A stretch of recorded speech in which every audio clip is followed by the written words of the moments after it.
Assalamualaikum warahmatullahi taala wabarakatuh. Waalaikumsalam warahmatullahi wabarakatuh. Bismillah wassalatu wassalamu ala Rasulillah wa ala alihi wa sahbihi wa man wala. Allahumma la sahla illa ma ja'altahu sahla wa anta taj'alul hazna idza syi'ta sahla. اللهم اجعلنا من السعداء المحبوبين ولا تجعلنا من الأشقياء المردودين. اللهم صل وسلم وبارك على سيدنا محمد وعلى آله وصحبه أجمعين والحمد لله رب العالمين. أما بعد.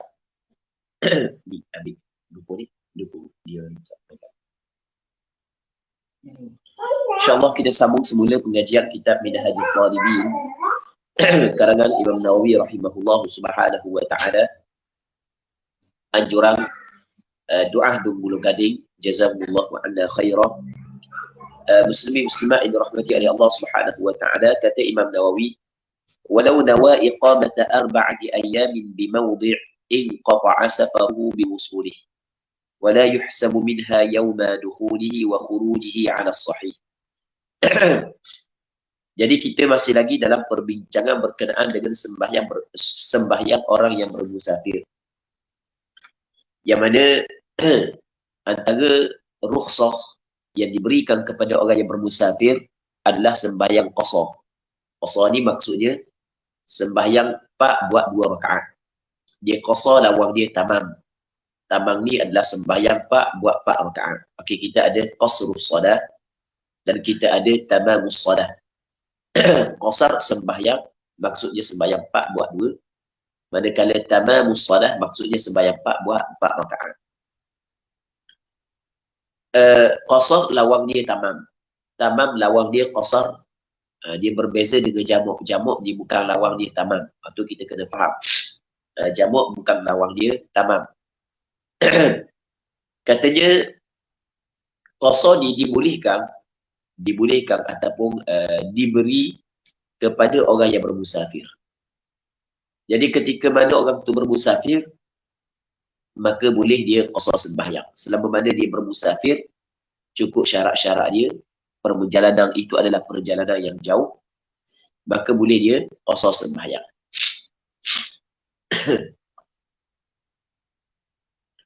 Bilakah dikatakan seseorang itu terputus safarnya? Bilakah dikata seseorang itu terputus safarnya sehingga dia tidak boleh mengambil rukhsah qasar sembahyang? Katanya walau nawa iqamata arba'ati ayyamin bimawdi'. Sekiranya berniatlah ia, kembali kepada al-musafir. Iqamata arba'ati ayyam, bermuqim, tinggal 4 hari bimawdi'in, di satu tempat. Okey, dia berniat untuk bermuqim selama 4 hari di satu tempat. Ketika tu katanya inqata'a, tu jawab bagi lau, terputuslah safar dia. Inqata'a safaruhu biwusuli dhalikal mawdi'. Terputuslah safarnya dengan sampai kepada tempat tersebut. Seorang ni katakanlah dia daripada Durian Buli. Ana sekarang ni duduk di Durian Buli sebagai contoh. Ana duduk di Durian Buli. Katakanlah seorang ni daripada Durian Buli, dia nak pergi kepada satu tempat yang jarak daripada Durian Buli kepada tempat tersebut 2 marhalah ke atas. Katalah daripada Durian Buli nak pergi ke Binjai. Binjai tu di Kemamang. Binjai di Kemamang. Ataupun Paya Berejuk. Ada tak Paya Berejuk sana tu? Betul? Kampung Paya Berejuk kan? Okey. Daripada Durian Buli kepada Paya Berejuk di Kemamang. Daripada Durian Buli kepada Paya Berejuk, katakanlah cukup 2 marhalah. Okey, dia tinggal di Durian Buli. Okey, dia nak pergi ke Paya Berejuk. Itu destinasi dia. Cuma dia niat untuk berada di Paya Berejuk 4 hari ke atas. Dia berniat untuk berada di Paya Berejuk 4 hari ke atas. Maka apabila sampai sahaja di Paya Berejuk, maka terputus safarnya.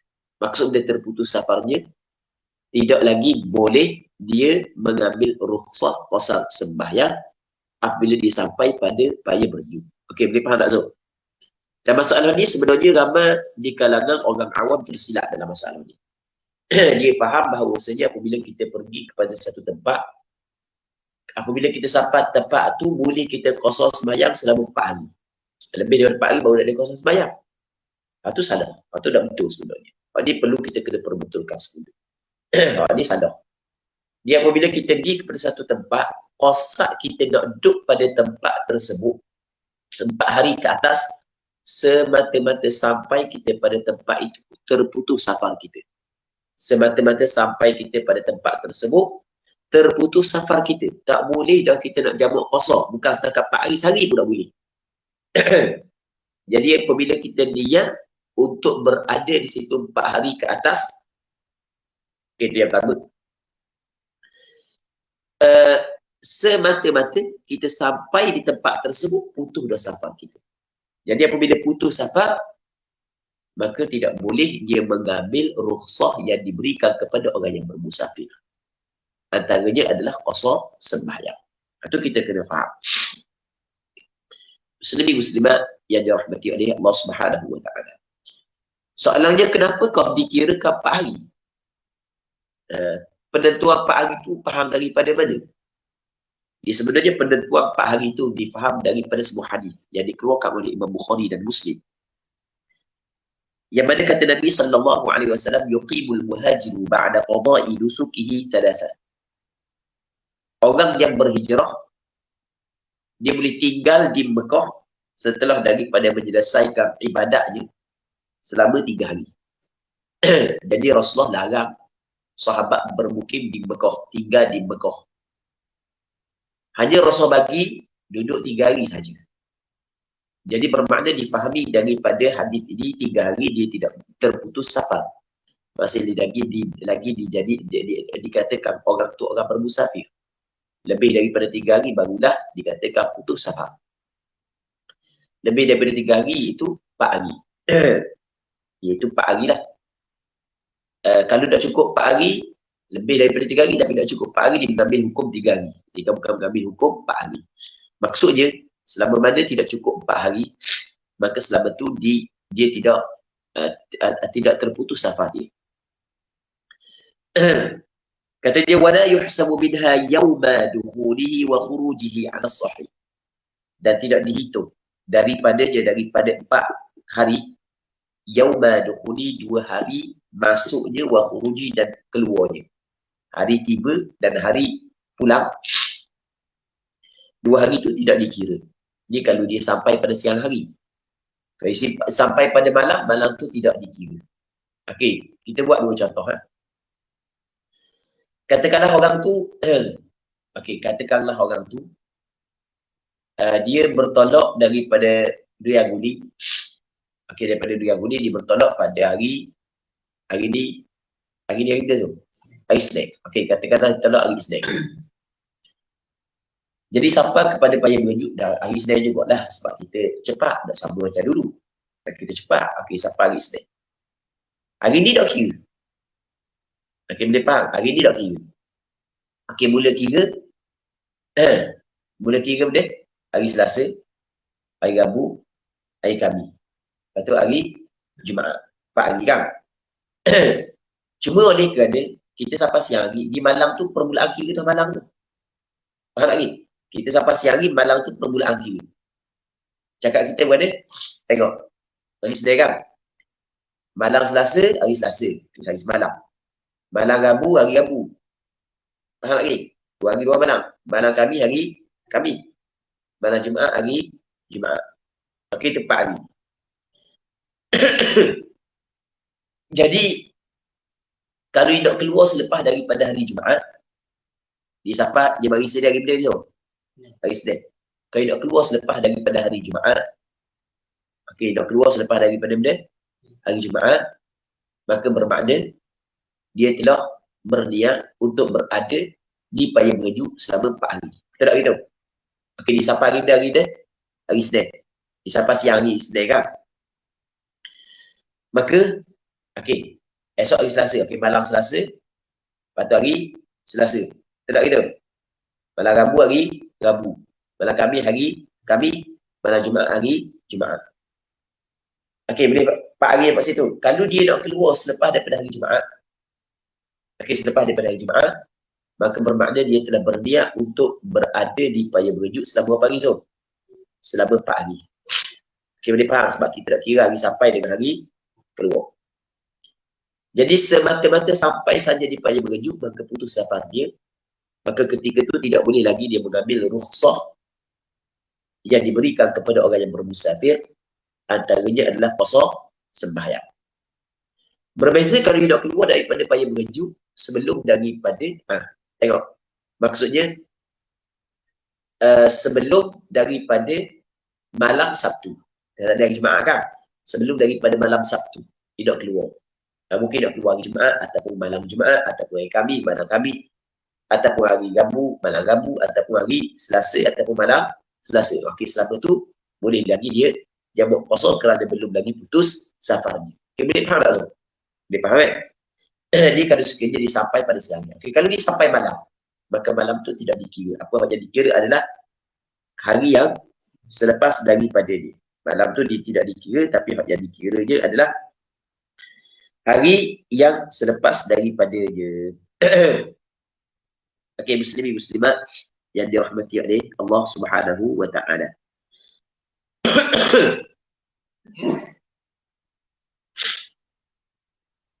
Katanya walau aqama bi baladin bi niyyati ay yarhala idza hasalat hajatun yatawaqqa'uha kull waqtin qasara 18 yawman. Sekiranya bermukimlah di solat bi baladin, bermukim di tinggal di baladin di satu tempat, bi niyyati ay yarhal, dengan dia bahawa nak berangkatlah ia idza hasalat hajatun, apabila dapatlah oleh hajat dia. Hajat mana? Yang tawaqqa'uha, yang dia menjangka, yang dia jangkakan akan dia akan hajat tersebut kulla waqt, setiap waktu, setiap saat dia jangka hajat tu akan dapat. Ketika tu qasara 18 yawman, dia boleh qasar selama berapa hari? 18 hari. Okey, boleh faham tak? Dia boleh qasar selama berapa hari tu? 18 hari. Okey, kena perhati molek masalah ni. Kita kena perinci molek sikit masalah ni agar tidak berlaku lagi kesilapan. Sebab masih lagi ramai orang yang tersilap dalam masalah putus safar ataupun tidak. Sebab kalau benda tu benda putus safar ataupun keadaan dia saat itu safar telah putus, tiba-tiba dia masih lagi qasar sembahyang, maka bermakna sembahyang dia tidak sah. Okey, boleh faham tak Zul? Okey, yang pertama sekali okey, kita buat perincian. Yang pertama sekali, apabila seorang saat itu dia qasar untuk bermusafir pada tempat yang daripada kampung dia kepada tempat tersebut cukup 2 marhalah. Okey, jelas tu? Cukup apa marhalah? 2 marhalah. Maka destinasi yang dia nak tuju tu ada 3 kemungkinan. Kemungkinan yang pertama, dia qasar untuk berada di sana selama 4 hari ke atas, tanpa dikira hari sampai dan hari keluar. Kalau sampai siang hari tu tak kira. Kalau keluar siang hari tu tak kira. Faham tak lagi? Kalau sampai malam tu tidak kira. Okey, jelas tak? Jadi kalau dia qasar untuk berada pada tempat tersebut 4 hari ke atas, semata-mata sampai di tempat tersebut putus safar dia. Okey, boleh? Boleh faham? Yang pertama. Yang kedua, orang ni dengar molek dia bermusafir kepada satu tempat yang mana dia qasar untuk berada di tempat tersebut tidak sampai 4 hari. Faham lagi? Tidak ada sehari je. Apabila sampai sana, dia boleh qasar sembahyang dalam tempoh sehari tu. Tiba-tiba dia berubah dia. Nak duduk berapa hari? Nak duduk 4 hari ke atas. Apabila berubah dia, ketika tu tak boleh dah dia qasar sembahyang. Okey, boleh faham? Berapa tahun? 2. Okey, boleh faham? Yang ketiga, dia qasar untuk berada di situ 3 hari. Okey, selama 3 hari boleh tak dia qasar sembahyang? Boleh dia qasar sembahyang. Tiba-tiba cukup hari ketiga, okey, Dia tak tolak lagi. Dia tak tolak, dia dengung gitu. Tidak keluar lagi. Maka boleh dia qasar sembahyang sehingga hari yang ke-4. Sehingga hari yang ke-4. Cukup 4 hari boleh dia qasar sembahyang. Lepas cukup 4 hari, maka tak boleh dah dia qasar sembahyang kerana dia telah tinggal pada tempat tersebut selama berapa hari? 4 hari. Maksudnya, putus safar dia kerana tinggal pada tempat tersebut selama berapa hari? 4 hari. Berapa dah? 3. Yang keempat, dia nak pergi pada tempat tersebut. Dia nak pergi pada tempat tersebut. Dia tidak qasar bilangan hari. Tak tahu apa hari nak duduk. Maka semata-mata sampai pada tempat tersebut putus safar. Apabila dia tidak qasar untuk berada pada tempat tersebut kurang daripada 4 hari. Faham tak kisah? Maka ketika itu semata-mata sampai pada tempat tersebut putus safar dia. Jadi kalau dia tidak menentukan bilangan hari, tak tahu berapa hari nak duduk, mungkin sehari, mungkin 2 hari, mungkin 3 hari, mungkin 4 hari, mungkin 5 hari, maka semata-mata sampai pada tempat tersebut putus safar dia. Berapa dah? 4. Yang kelima. Dia pergi kepada satu tempat. Okey, dia pergi kepada satu tempat yang mana dia ada hajat dia. Okey, berarti mana dia ada benda tu? Hajat dia.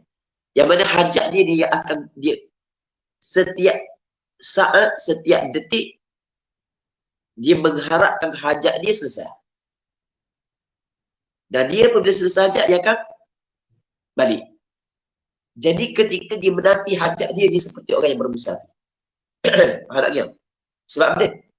Sebab dia nak bergerak je. Kerja nak bergerak je. Dia dah fikir nak bergerak. Dia fikir nak bergerak. Faham tak dia? Dia fikir nak tinggal tempat ni. Apabila dapat hajat. Tapi dia akan dapat hajat dia dulu. Setiap saat dia mengharapkan hajat dia tertunai. Okey, boleh faham tak so? Maka dia seperti orang yang bermusafir. Faham tak dia seperti orang yang bermusafir? Sebab apabila hajat dia ada, dapat dia akan berpindah. Jadi setiap saat dia membuat persiapan untuk meninggal tempat tersebut. Okey, boleh faham? Maka ketika itu dia boleh qasar selama berapa hari? 18 hari. Tanpa dikira hari sampai dan hari keluar. Okey, boleh faham? Faham dah Tinggal lagi. Kalaulah dia tahu hajat dia tidak akan selesai melainkan selepas 4 hari.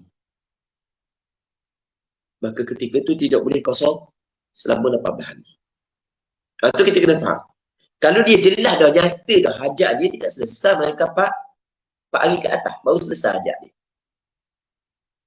Maka ketika itu tidak boleh qasar sampai 18 hari. Beza dia masalah ni dengan masalah pertama. Beza masalah ni dengan masalah pertama tadi, dia mengharapkan hajat dia dapat selesai setiap saat. Jadi seolah-olah setiap saat dia adalah orang yang bermusafir. Faham tak? Sebab dia sedang membuat persiapan untuk meninggal tempat tersebut setiap saat. Ketika tertunai hajat ni. Manakala yang golongan yang kedua tadi, apabila dia telah tahu bahawa hajat dia tidak akan selesai melakukan 4 hari, jadi bermakna adakah dia seperti orang musafir? Tidak. Dia akan tunggu selama 4 hari. Maka sebab itulah golongan yang kedua ni tidak boleh qasar sehingga 18 hari. Ini tidak perbezaan. Katanya waqilah dan kata qil. Untuk hak yang masalah orang hak yang ada hajat, yang dia mengharapkan hajat dia akan selesai setiap saat. Setelah selesai dia akan berangkat selalu. Okey, boleh faham tak kan? Kata qil arba'ah, 4 hari juga. Sama dengan masalah tadi. Sama masalah, bukan 18 hari. 4 hari je boleh qasar sembahyang. Wa fi qaulin abada, pada satu pandangan selama-lama. Bu duduk 2 tahun situ pun 2 tahun kan. Contoh dia, kita buat contoh mudah gini. Orang tu dia naik boat, naik perahu, naik kapal, tiba-tiba mari gelombang kuat. Jadi apabila mari gelombang kuat, dia akan berteduh di belakang pulau. Faham lagi? Dia kalau misalnya gelombang kuat, puncak kuat, orang duduk di laut saat ni, dia akan cari pulau. Faham lagi? Dia cari pulau saat ni, itu tujuan untuk sementara dia. Apabila ombak teduh, gelombang pun teduh dah, dia akan keluar. Tiba-tiba gelombang kuat, Sampai ke seminggu. Okey, seminggu tu dia boleh kosong sembahyang. Sampai 2 minggu. 2 minggu tu boleh kosong sembahyang. Selama mana boleh kosong sembahyang? Sampai ke 18 hari. Nampak tak yang? Sebab setiap saat dia seperti orang bermusafir. Ada peluang, tolong. Dia buat persiapan semua. Berbeza dengan orang yang tiba-tiba mari bambang. Oh, tak boleh, kita kena duduk pulang. Lepas tu dia pun cek. Okey, dia cek boleh. Dia cek cuaca. Oh, gelombang ni mari sampai 5 hari. Okey, boleh. Tak apa lah. Kita tunggu pulang dulu lah. Kita duduk sini 5 hari dulu. Okey, boleh faham? Orang ni boleh tak kosong sampai ke 18 hari? Tak boleh. Sebab dia tidak membuat persiapan setiap waktu untuk bermusafir. Jadi bermakna dia tidak seperti orang yang bermusafir. Okey, boleh faham tak? Tapi ada satu pandangan dia kata benda abadan. Abadan selama-lama boleh kosong sembahyang. Okey. Wa qila dia kata qil al-khilafu fi khaifil qital. Khilaf saat itu adalah pada orang yang takut peperangan. Orang yang takut peperangan ni dalam masalah orang bermusafir yang takut peperangan. Tu khilaf dalam masalah dia lah. Jadi ada kau boleh 4 hari je ke, selama-lama ke, ataupun 18 hari. Jelas tak kira? Latajri tidaklah peniaga. Wanahwili dan seumpamanya peniaga. Jadi peniaga tak berlaku khilaf lagu ni. Untuk peniaga. Jadi untuk peniaga tidak berlaku khilaf begini. Itu mengikut pandangan sebahagian daripada ulama. Jadi untuk peniaga dia tidak boleh lebih daripada 4 hari. Tidak boleh lebih daripada 4 hari. Baik. Ataupun boleh kata tidak boleh lebih daripada 18 hari untuk peniaga. Kalau dah 18 hari bolehlah sebab dia ada wafi qaulin abadan tu kan. Cuma ni pandangan hak yang dhaif lah. Pandangan yang kuat tak kira lah. Yang khaif al-qital ke, at-tajir ke, ataupun seumpama at-tajir. Kalau dia setiap saat dia mengharapkan hajat dia selesai dan dia akan berangkat selalu apabila selesai hajat dia, maka ketika tu dia boleh kosong selama berapa hari? 18 hari. Muslimin muslimat yang dirahmati oleh Allah Subhanahu wa taala. Walau alima baqa'aha muddatan tawilah. Dan sekiranya mengetahuilah ia kembali kepada orang musafir. Baqa'aha akan kekalnya hajatnya. Baqa'aha hajatun, kekal hajatnya. Muddatan tawilah, tempoh yang panjang. Maksud tempoh yang panjang adalah 4 hari ke atas. Kalau dia tahu dah hajat dia dah selesai, mereka 4 hari ke atas. 5 hari baru selesai hajat dia. Okey, boleh faham? Kereta dia punah. Dia pun seorang beki. Kereta dia kata orang beki ni, awak ni kereta awak ni tak ada nak buat sehari 5 hari baru siap kereta awak ni. Jadi gini lah. Awak cari masjid lah, dekat-dekat duduk masjid lah. Kalau awak nak sewa homestay takut parak pula. Homestay kita kata 100.5 bayar 5 hari tak berapa, tak 700.5. Tak faham? Dah kereta lagi nak bayar, jadi awak cari masjid lah sebab 5 hari baru siap. Ketika tu dia so, ketika tu dia tidak boleh qasar dah sembahyang. Sebab dia, sebab apabila dia tahu hajat dia tidak selesai, melainkan tempoh yang panjang, maka terputus safarnya. Sebab itulah dia kata fala qasra 'ala al-madhhab, maka tidak ada qasar baginya mengikut al-madhhab. Al-madhhab ni pandangan yang kuat lah. Ya, pandangan yang kuat, tidak ada qasar baginya.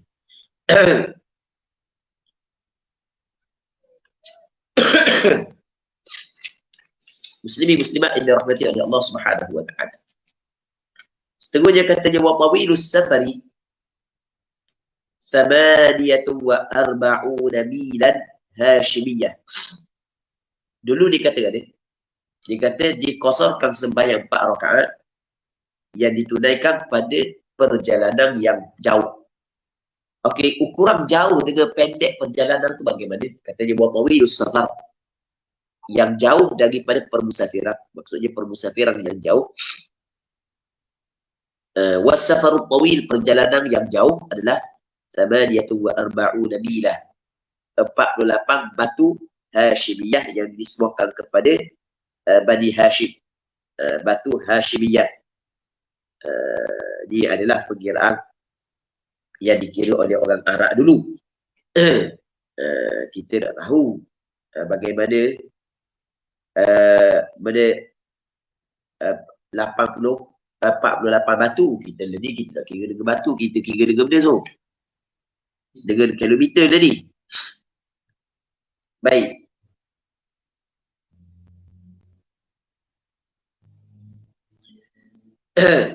Yang mana kira dengan kilometer lebih kurang 82 kilometer.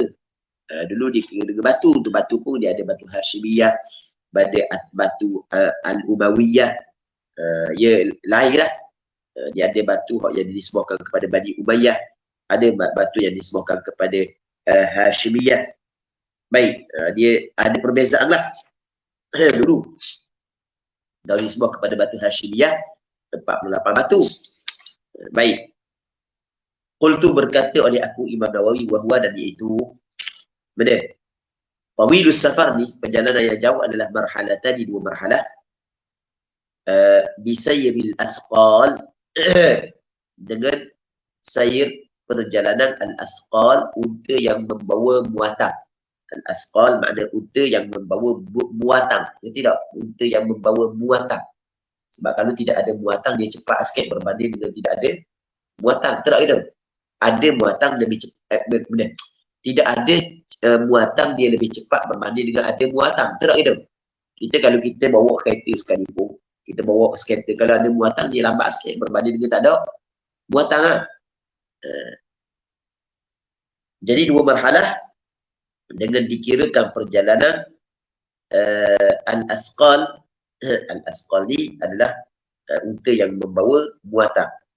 Wal bahru kal bar, dan laut sama seperti darat. Ukuran di laut sama seperti darat.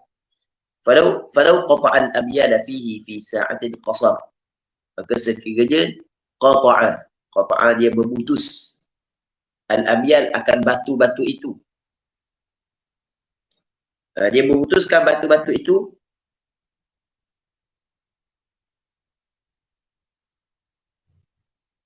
fihi fil bahr, di dalam lautan, fi sa'ah, dalam satu tempoh yang sekejap. Sebab laju sangat, boat, dia naik speed boat, laju lah, sekejap aja. Qasar, hendaklah ataupun boleh dia qasar sembahyang, kata Imam Nawawi wallahu a'lam. Jadi Imam Nawawi nak kamu lagu mana? Imam Nawawi nak kamu kalau orang tu naik atas ataupun dia belayar menggunakan perahu ataupun kapal yang laju, sehingga dalam tempoh sekejap saja dapat memotong ataupun melepasi dua marhalah, maka tetap dia boleh qasar sembahyang. Zaman Imam Nawawi kapal terbang tak ada lagi. Zaman Imam Nawawi kapal terbang tak ada lagi. Okey, boleh faham tu? Jadi dan kenderaan seperti kereta yang berada di zaman kita, wallahu a'lam ada ke tak lagi zaman Imam Nawawi, rasa macam tak ada lagi. Wallahu a'lam. Jadi Imam Nawawi tak tahu pun benda yang berlaku di zaman kita ni. Perjalanan dua marhalah sekejap ni. Kadang-kadang bawa kereta laju sejam sampai dah. Lepas sejam pun kadang-kadang sampai dah. Kata Imam Nawawi, walaupun dia memutuskan akan batu-batu itu di dalam lautan, dalam satu tempoh yang sekejap, tetap dia boleh qasar sembahyang. Okey, boleh faham? Tetap boleh qasar sembahyang. Wallahu a'lam. Katanya wa yushtaratu qasdu mawdhi'in muayyan awwalah. Dan disyaratkan dia mesti kena qasad, kena tuju. Ada dalam hati qasad menuju mawdhi'in, satu tempat muayyan yang ditentukan awal mula-mula. Jadi mesti kita orang bermusafir, syarat dia mesti kita kena qasad untuk pergi kepada satu tempat yang tertentu. Kalau tidak qasad, kita keluar daripada rumah ikut butuh nak pergi ke mana, sebab membawa diri kerana menanggung kesedihan. Sebagai contoh, setelah daripada harga barang melambung naik tinggi, jadi dia bawa butuh, ikutlah nak pergi mana pun, maka dia tidak boleh qasar sembahyang kerana dia tidak qasad kepada muayyan, tempat yang tertentu. Dia kosak kepada tempat yang tertentu, bukan mesti kosak nak pergi rumah siapa, tak. Kita kata nak pergi ke Lumpur, ada apa dah tu? Nak pergi. Bukan mesti kena kosak kampung tertentu, rumah tertentu, tak.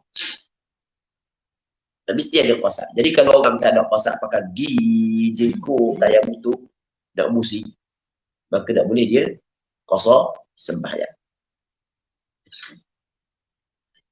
Fala qasra lil haid. Maka tidak ada qasar bagi haid. Haid ni orang yang tak tahu nak pergi mana. Pakai ikut je kaki nak pergi gerak, nak pergi ke mana. Wa in tada taradduduhu. Dan jikalau jauh oleh pergi bagi je. Oh jauh pergi bagi. Tak ada qasar sembahyang. Sebab dia adalah haid. Tetapi kalau nak balik lagi, nak balik lagi. Daripada tempat yang disampai ke kampung dia, lebih daripada 2 marhalah. Nak balik kampung dia. Boleh tak qasar sembahyang? Boleh, sebab dia telah qasar kepada muayyan. Begitu juga wala talibi gharib. Tidak ada qasar bagi orang yang mencari gharib. Orang yang berhutang dengan dia. Dia cari orang hutang dia. Dia cari orang yang berhutang dengan dia. Faham mana orang berhutang dengan aku? Cari. Nak risau. Dia cari orang yang berhutang dengan dia. Okey, muslimat yang dirahmati oleh Allah Subhanahu Wa Taala.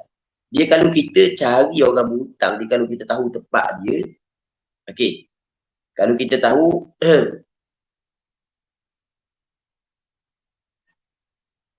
tempat dia, waktu je lah. Waktu dia panggil ada qasar muayyan. Dia tak tahu mana, cari je. Tak tahu mana. Boleh tak nak qasar sembahyang? Tak boleh. Wa abiq. Dan orang yang mencari abiq, hamba yang lari.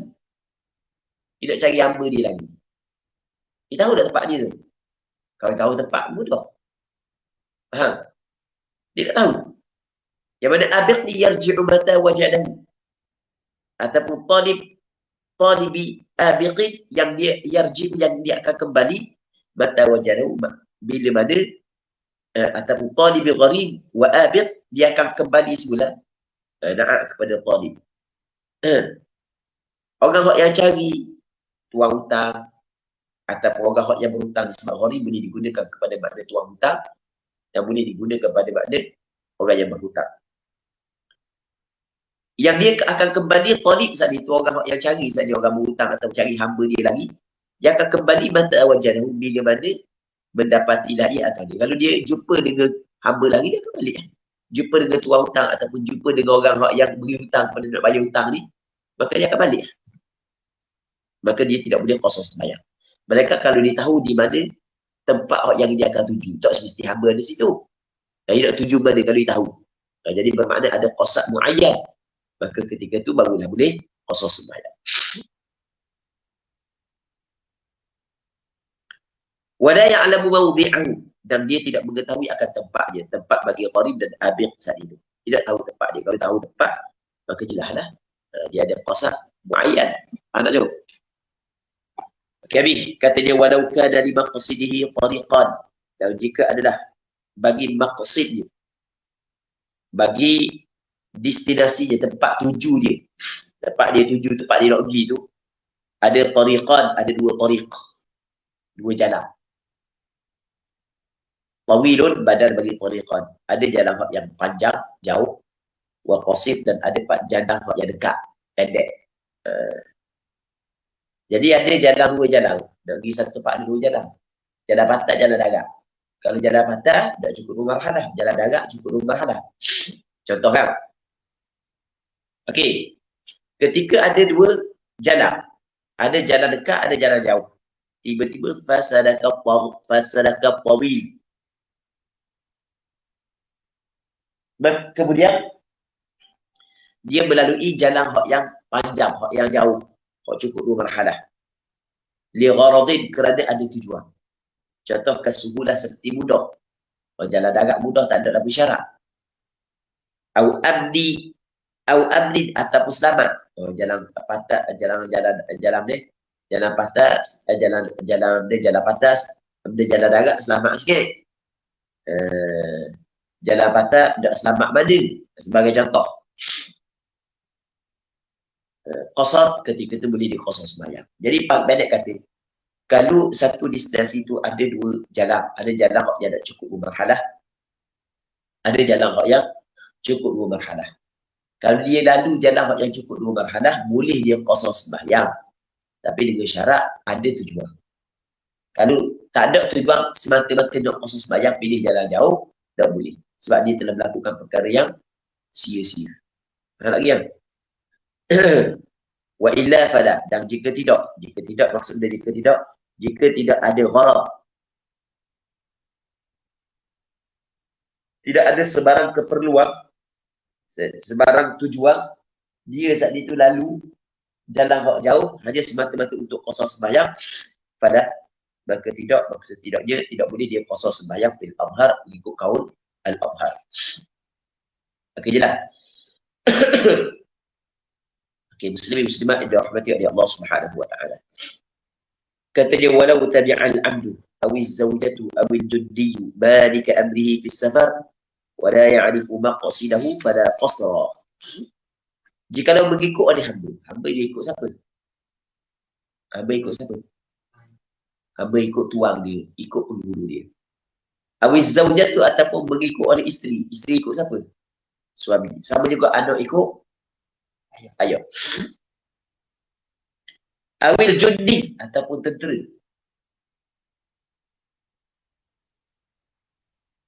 Dia mengikut siapa? Malika amri, orang yang memiliki urusannya.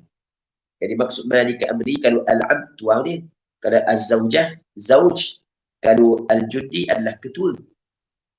Dia ikut fi safar pada permusafiran. Wala ya'rifu maqsidahu, dan tidak mengetahui lah ia akan maksud dia, tempat tuju dia, tak tahu nak pergi mana. Suami nak pergi mana, tak tahu, suami nak kabur. Kak suami dia buat surprise kat dia. Suami dia nak pergi mandi mana? Tempat tu orang joget-joget, mandi lega, benda tu.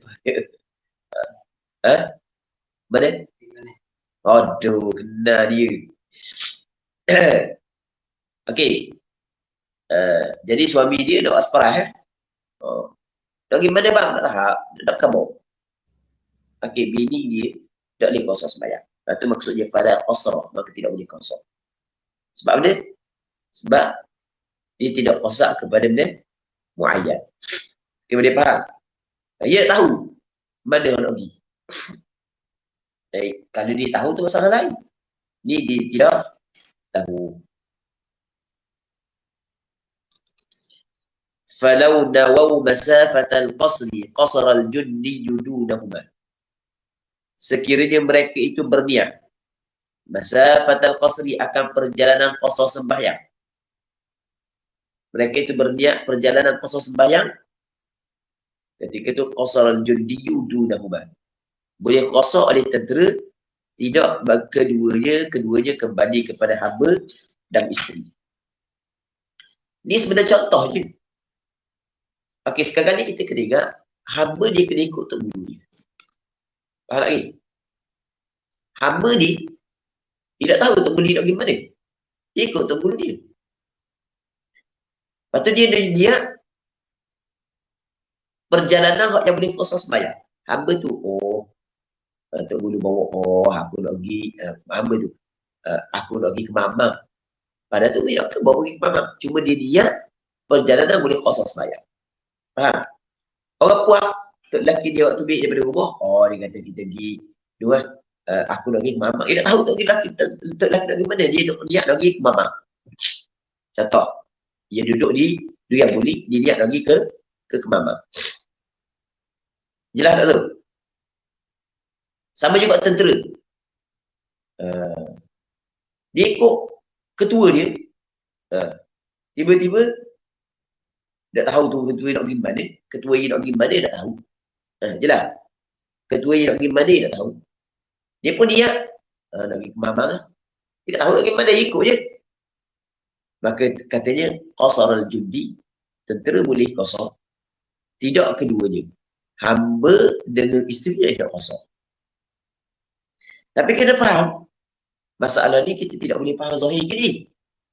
Kita kena faham alasan dia, sebab dia hamba tidak boleh kosong. Kenapa hamba tidak boleh kosong? Kerana hamba ni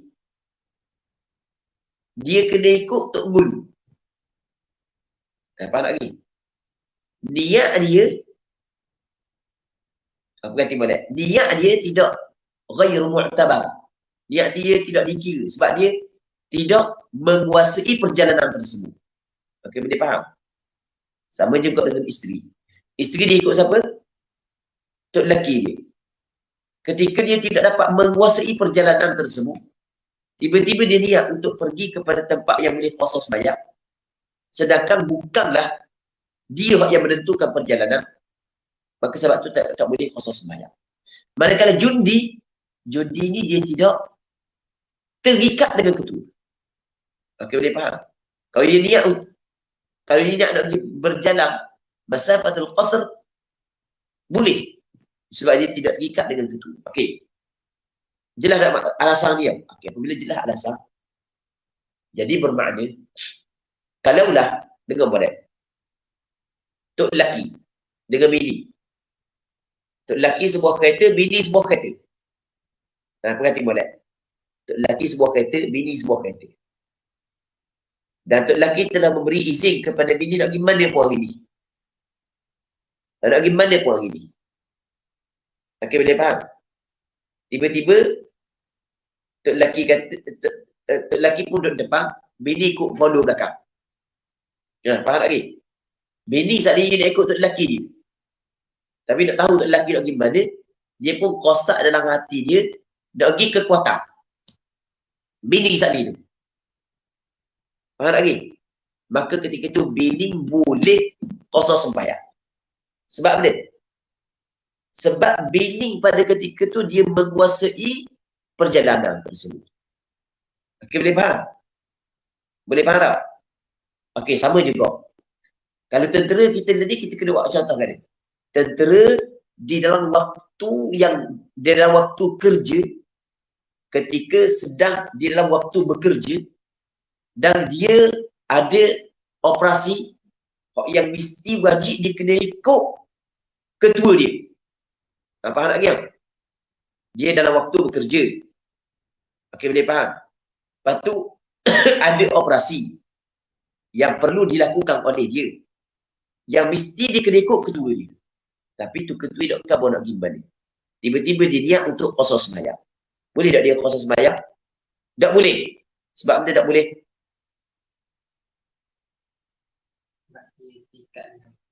Sebab dia terikat dengan ketua.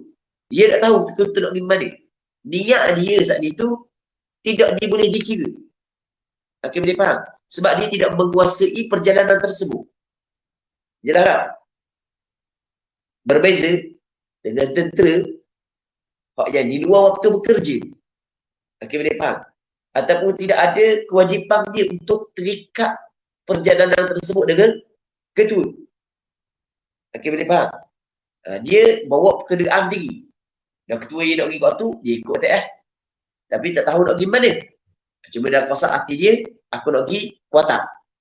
Maka ketika tu, boleh dia kosong sembahyang. Okey, boleh jelas tak? Itu kita kena faham alasan dia. Bukan semata-mata, bukan semua isteri yang tidak tahu suami nak pergi mana dia ikut. Lepas tu, isteri kalau niat perjalanan kosong sembahyang, tak boleh kosong sembahyang, bukan begitu. Bukan kena tengok isteri saat itu, dia dapat menguasai tak perjalanan tersebut. Jelas Muslimin muslimat yang dirahmati oleh Allah Subhanahu wa taala. Katanya wa man qasada safaran tawilan fasara thumma nawa ruju'an inqata. Fa in sara fa safarun jadid. Jadi untuk hari ini kita berhenti sini dulu. Kita beri ruang untuk kita jawab soalan. Insya-Allah. Wallahu a'lam. Sallallahu ala sayyidina Muhammad wa ala alihi wa sahbihi ajma'in. Walhamdulillahi rabbil alamin. Alhamdulillah, Terima kasih diucapkan kepada Al-Fadhil Ustaz di atas bacaan kitab ataupun talaki kita pada malam ni. Jadi malam ni kita ada beberapa soalan Ustaz. InsyaAllah kita dah baca habis malam ni. Kita baca 1, 2, 3 gitu je.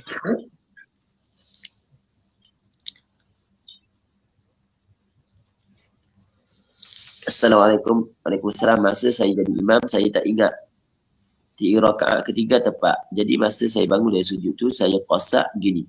2 tahiyat akhir dululah. Kalau ada makmum tegur, baru aku bangun rakaat keempat. Soalan dia sah dah buat gitu. Okey. Jadi sekarang ni, soalan tu je lah. Apabila dia syok di antara 3 dengan 4, 3 dengan 4, apa hak yang Rasul suruh dia ambil, hak yang ataupun apa hak yang Rasul suruh dia buat adalah dia ambil hak yang yaqin. Hak yang yaqin adalah 3. Apabila kamu sembahyang, kata Nabi SAW, tiba-tiba apabila seorang di kalangan kamu sembahyang, ni maksud daripada hadis lah, tiba-tiba dia syok 3 ke 4, 3 ke 4, maka hendaklah dia bina di atas apa hak yang yaqin, iaitu 3. Maka dia kena tambah 1 rakaat. Tiba-tiba dia nak duduk tasyahud dulu, tasyahud akhir dulu. Sedangkan apa yang patut dia buat adalah tambah 1 rakaat tanpa perlu duduk tasyahud akhir. Maka perbuatan dia adalah salah. Perbuatan dia dikirakan menambah rukuk. Dia boleh membatalkan sembahyang kalau dia mengetahui hukum perbuatan tersebut adalah salah. Wallahu a'lam.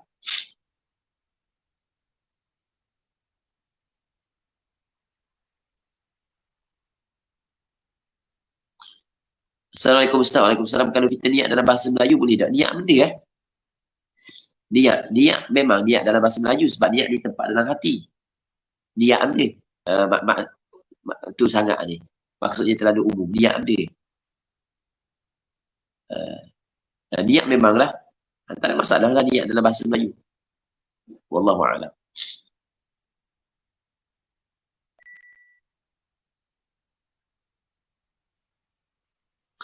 Soalan yang tertangguh sesi lalu. Assalamualaikum Ustaz. Waalaikumsalam.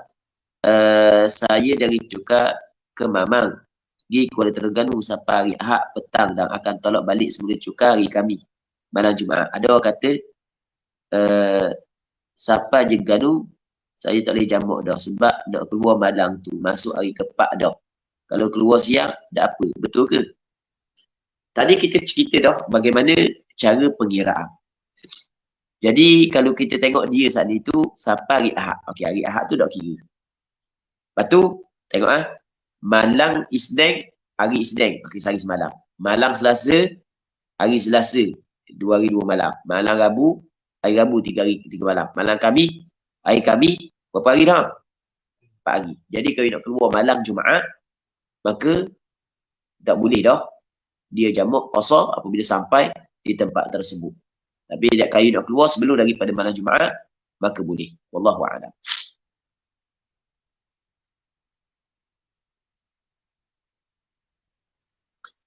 Assalamualaikum Ustaz. Waalaikumsalam. Kalau dia tahu destinasi tapi diberitahu jarak lebih daripada 2 marhalah. Macam mana Ustaz? Terima kasih. Dia sekarang ni destinasi macam yang kita khabar. Bukanlah maksudnya kita kena tahu tempat. Jadi, kalau tahu perjalanan saat itu 2 marhalah. Kalau tahu perjalanan saat itu 2 marhalah. Hak yang dia akan pergi. Walaupun dia tak kenal lagi tempat tu. Maka tak ada masalah lah. Boleh lah dia qasar sembahyang sebab dia mengetahui perjalanan dia saat itu memakan maksudnya sampai boleh qasar sembahyang. Allahu a'lam.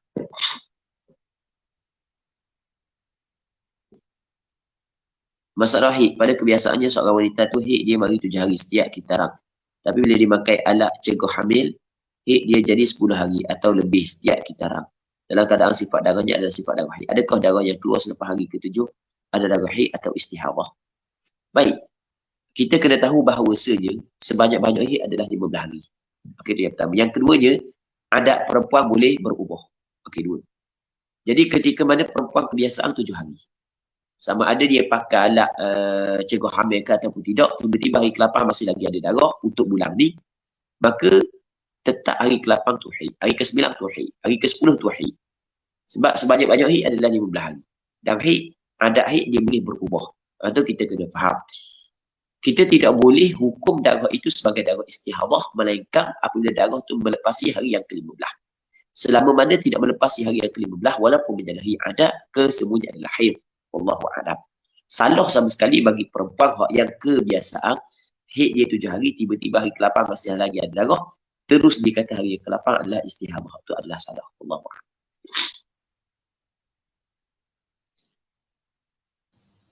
Okay, soalan kita habis ya Ustaz untuk malam ni.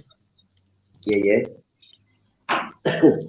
Jadi sebelum kita akhiri, saya nak minta Ustaz untuk baca doa Ustaz. Tak apa Ustaz, guna air dulu Ustaz. Sila. Guna air sekejap. Sila Ustaz. Guna air sekejap.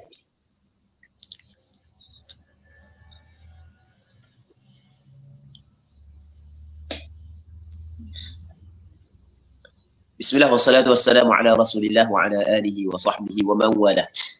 Allahumma inna nas'aluka al-huda wa tuqa wal afafa wal ghina. Allahumma afina min kulli bala'i ad-dunya wa 'adhabi al-akhirah wa sharri ad-dunya wa sharri al-akhirah.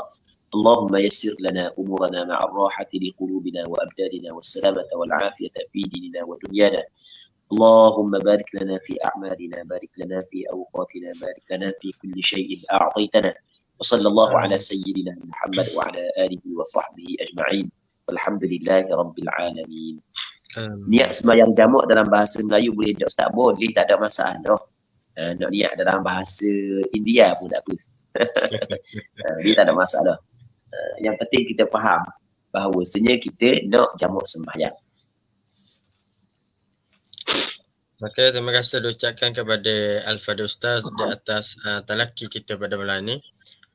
InsyaAllah kita akan sambung siri yang ke-70 pada malam esok, insyaAllah. Jadi sekali lagi majlis mengucapkan jutaan terima kasih kepada Al-Fadil Ustaz dan terima kasih kepada semua yang join, yang support dan yang beri sumbangan dan sebagainya. Mudah-mudahan mendapat ganjaran di sisi Allah Subhanahu Wa Taala, insyaAllah. Jadi untuk malam ni sekadar ini saja. Yang baik itu datang daripada Allah, yang kurang yang lemah itu datangnya daripada diri saya sendiri. Kenapa Ustaz malam ni kurang sihat tu sama-samalah. kita doa cepat sembuh. Bahan ekor. Kuliah ni bahan ekor, sembuh dulu. Moga cepat sembuh Ustaz. Ya, amin. Jadi marilah sama-sama kita tangguh pertemuan kita pada malam ini dengan tasbih kafarah dan suratul As. Subhanallah.